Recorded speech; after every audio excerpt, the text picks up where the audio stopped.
আপনারা এখন সরাসরি দেখছেন যে কুমিল্লা পলিটেকনিক্যালের সকল ডিপার্টমেন্টের ছাত্রছাত্রী একসাথে রাস্তায় নেমেছে তাদের দাবি আন্দোলন করার জন্য। আন্দোলনটা কি নিয়ে সে নিয়ে আমরা এখন কথা বলবো কুমিল্লা পলিটেকনিক্যালের একজন ছাত্রের সাথে। কুমিল্লা পলিটেকনিক্যালের একজনের ছাত্রের সাথে যে আপনি কি কুমিল্লা পলিটেকনিক্যালের ছাত্র? অবশ্যই। জি স্যার। কিসের আন্দোলন? জি স্যার। কিসের আন্দোলন? স্যার আমাদের আন্দোলনটা হচ্ছে মূলত তিনটা বিষয় নিয়ে। একটা হচ্ছে আমাদের এই যে আমাদের দ্বিতীয় গেটের সামনে দেখতে পাচ্ছেন একটা ডাস্টবিন দেওয়া হচ্ছে, সেটা থেকে মানে অতিমাত্রা দুর্গন্ধ ছড়া আমাদের ক্যাম্পাসের পরিবেশ নষ্ট করতেছে। আর আমাদের প্রধান যে কারণ সেটা হচ্ছে আমাদের হলটা কিছুদিন আগে অনিয়মিত কারণে বন্ধ করে দেওয়া হয়েছে। এখন 3 মাস পেরিয়ে গেলে এখনো হলটা খুলতেছে না।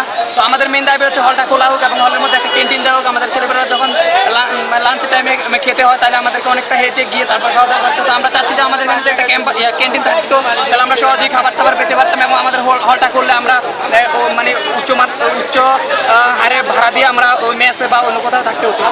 আমরা যেটা জানি কিছু করতে হলে এটা তো কলেজ প্রশাসনকে জানাতে হয়। তোমরা কি জানাইছো কলেজ প্রশাসন? হ্যাঁ, আমরা এর আগে মানে একাধিকবার হল প্রশাসনকে জানানোর পরে প্রশাসন কোনো পদক্ষেপ নিতেছে না এবং সেজন্য আমরা বাধ্য হয়ে আমরা রাস্তা নাম নিয়েছি। তার মানে এখানে ছাড়দের কোনো পক্ষে নাই, তারা অনেক চেষ্টা করছে, তাই তোমরা এখন রাস্তায় আন্দোলন করছো। তো রাস্তায় আন্দোলন করে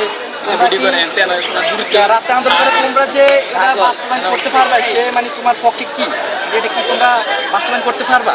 আমরা আসলে আমরা চাই, আমরা মনে মনে বিশ্বাস করি আমাদের এই দাবিগুলো আমরা যুক্তিসঙ্গত এবং ন্যায়সম্মত দাবিগুলো আমরা চাই আমরা পূরণ হোক এবং সেই জন্য আমরা রাস্তায় নেমেছি এবং আশা করি আমরা খুব দ্রুত আমাদের দাবিগুলো যে স্থানীয় প্রশাসন রয়েছে তারা মেনে নেবেন।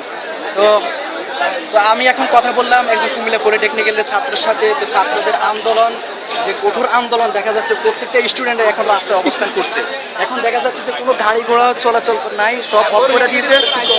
এখন যাই আমি কিছুক্ষণ পরে আবার আপনার সাথে কথা বলবো। এখন আমি একটু দেখি কি অবস্থা।